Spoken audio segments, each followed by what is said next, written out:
warahmatullahi wabarakatuh. Salam sejahtera untuk kita semua. Shalom, Om Swastiastu, Namo Buddhaya, salam kebajikan. Berikut adalah refleksi akhir tahun 2020 dari pimpinan MPR Republik Indonesia. Saudara sekalian yang saya hormati, tahun 2020 hampir kita tutup. Perlu kita merenung atau melakukan refleksi secara mendalam bagaimana kita melewati perjalanan bangsa yang kita cintai ini sepanjang tahun 2020 ini. Sehingga kita masih mampu bekerja dan beraktivitas sebagaimana yang kita lakukan hari ini dalam keadaan sehat dan damai.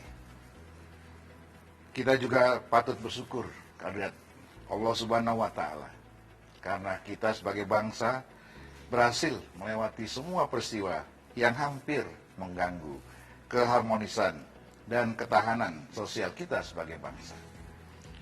Mulai akibat berbagai dampak pemilu, pilpres, ketegangan politik saat menyusun Undang-Undang Cipta Kerja, hingga pandemi COVID-19 yang masih terus meluas sampai hari ini, dan adanya informasi varian baru Corona yang lebih ganas yang sudah mulai muncul di beberapa negara Eropa dan Afrika Selatan. Saudara-saudara sekalian, pada penghujung tahun 2020 ini, di seluruh dunia, korban positif COVID telah menyentuh angka hampir 80 juta orang. Korban yang meninggal dunia menyentuh angka hampir 1,8 juta orang. Sementara di Indonesia, yang dinyatakan positif COVID telah menembus angka 700.000 orang. Dan yang meninggal dunia lebih dari 21.000 orang. Kita semua berduka. Dan saya atas nama pimpinan MPR Republik Indonesia menyampaikan duka yang mendalam bagi keluarga yang terpaksa berpisah dengan anggota keluarganya akibat COVID-19 ini. Saya juga menyampaikan penghormatan yang setinggi-tingginya kepada para pahlawan kemanusiaan di rumah sakit, yaitu para dokter, perawat, pekerja kesehatan, dan para relawan kesehatan yang meninggal dunia dalam melaksanakan tugas mulianya. Kepada para pejuang kesehatan yang saat ini masih berjibaku, bahu-membahu merawat dan menyelamatkan saudara-saudara kita yang terkena COVID-19, kami sampaikan kalian tidak sendiri. Kami bersama saudara-saudara sekalian. Pada kesempatan ini, perkenankan juga kami menyampaikan rasa salut dan kekaguman kepada pemerintah yang tidak mengenal lelah untuk mengendalikan situasi, meluncurkan inisiatif-inisiatif kebijakan yang ulung, dan menggerakkan semua jajaran di pemerintahan, baik pusat maupun daerah, untuk memerangi pandemi COVID-19 ini, termasuk mengatasi semua dampak-dampaknya. Mulai dari bantuan sosial yang sangat dibutuhkan, BLT bagi angkatan kerja, stabilitas ekonomi, keuangan, politik, dan lain-lain. Saudara-saudara sekalian yang saya hormati, kita harus jujur bahwa kita semua mengetahui bersama di awal tahun 2020 yang lalu, pemerintah telah mempersiapkan dan merumuskan berbagai rencana, inisiatif program baik berupa rancangan undang-undang, dan berbagai peraturan-peraturan untuk memajukan perekonomian dan pembangunan nasional, serta memperkuat perekonomian masyarakat. Memang, tidak semua bisa kita laksanakan, karena sebagian terpaksa kita sesuaikan ataupun kita hentikan akibat dampak pandemi COVID-19 ini. Pada kuartal ketiga, BPS telah mengumumkan bahwa pertumbuhan ekonomi minus 3,49%. Pengangguran meningkat 2,67 juta menjadi 9,77 juta. Dan menurut Kementerian Keuangan, pertumbuhan ekonomi tersebut meskipun banyak peningkatan sampai akhir tahun 2020, namun diakui masih bergerak di bawah 0%. Menteri Keuangan telah mengumumkan pula pada 22 Desember yang lalu bahwa target penerimaan negara diperkirakan hanya terkumpul 1.445 triliun dan belanja negara sudah terlaksana 2.468 triliun dari target 2.739 triliun. Penerimaan negara tahun ini diprediksi turun 15%.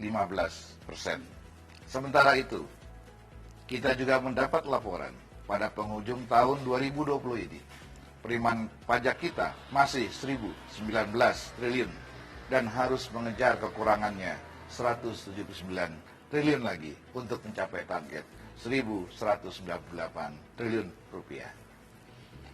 Dari data-data di atas, kondisi perekonomian Indonesia menunjukkan masih harus struggle untuk menghadapi dampak ekonomi dari COVID-19 ini.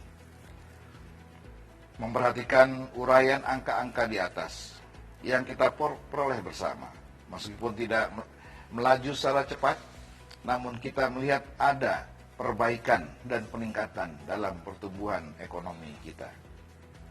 Sekali lagi saya mengajak semua pemangku kepentingan dan lapisan masyarakat untuk tetap optimis menyongsong ekonomi yang lebih maju, sekaligus juga mendorong pemerintah dan jajarannya untuk senantiasa siap menyambut pandangan-pandangan dan masukan dari berbagai pihak, seperti akademisi, analis, dan para pelaku dunia usaha lainnya seperti Kadin, Apindo, dan lain-lain. Saudara sekalian, Undang-Undang Cipta Kerja telah diundangkan. Saatnya kita menunggu implementasinya. Kita sama-sama memahami bahwa undang-undang ini untuk menuntaskan peraturan perundangan yang overlapping, mengharmoniskan kebijakan nasional dengan daerah, memperbaiki rangkaian birokrasi agar semakin optimal, dan mengefisienkan biaya-biaya ekonomi yang merugikan kita semua. Kita patut memberikan apresiasi kepada pemerintah dan DPR atas upaya-upaya ini. Kita mengharapkan kegiatan investasi di berbagai wilayah akan semakin berkembang dan meyakinkan ada kepastian hukum bagi semua pelaku bisnis. Namun demikian, kita juga perlu mengingatkan agar pemerintah tidak hanya mengandalkan investasi asing semata, akan tetapi sangat diperlukan kebijakan yang dapat menstimulasikan dan merangsang investasi domestik.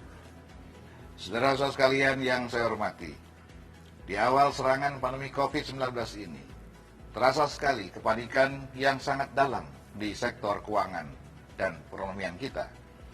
Mata uang rupiah melemah hampir 30%. Indeks harga saham gabungan melemah hampir 50%. Kegiatan ekspor meluncur ke bawah menyentuh lebih kurang 35%. NPL perbankan naik signifikan dan bahkan beberapa pelaku industri keuangan mengalami gagal bayar yang cukup mengganggu kepercayaan masyarakat terhadap sektor keuangan. Namun alhamdulillah pada akhirnya Presiden bersama pemangku kepentingan lainnya mampu mengendalikan kepanikan tersebut dengan berbagai restrukturisasi kebijakan yang handal di bidang perbankan, pasar modal, industri keuangan non-bank, kegiatan investasi, perpajakan, insentif, dan bantuan kemudahan kepada semua pelaku usaha. Saat ini ada kepercayaan diri yang semakin menguat karena nadi dan napas perekonomian kita saat ini, termasuk kegiatan sektor keuangan dan aktivitas sektor yang lain, semakin terasa ada gerakan yang semakin aktif menuju perbaikan. Sejalan dengan kepercayaan diri tersebut, konsolidasi BUMN terus digiatkan. Bersama-sama kementerian teknis lainnya tampak dibaca oleh masyarakat mulai di sektor keuangan, syariah, pariwisata dan perhotelan, energi, gas dan pertambangan, pertanian, perkebunan, dan kehutanan mengarah ke arah yang lebih baik. Akan tetapi, Semua konsolidasi BUMN tersebut akan menjadi sia-sia apabila dampak konsolidasi tidak dapat dirasakan masyarakat secara luas. Sumbangan ke anggaran negara, partisipasinya terhadap UMKM, dan peningkatan kinerjanya. Oleh karena itu kami setuju dan mendorong apabila konsolidasi BUMN tersebut diselaraskan dengan keberadaan badan usaha milik swasta atau BUMS, termasuk lembaga pengelola investasi atau LPI yang sering disebut juga Indonesia Investment Authority. Dalam tataran kompetisi yang fair, BUMS jangan tertinggal. Mereka juga harus diberi ruang yang luas untuk memajukan atau berpartisipasi dalam kegiatan perekonomian.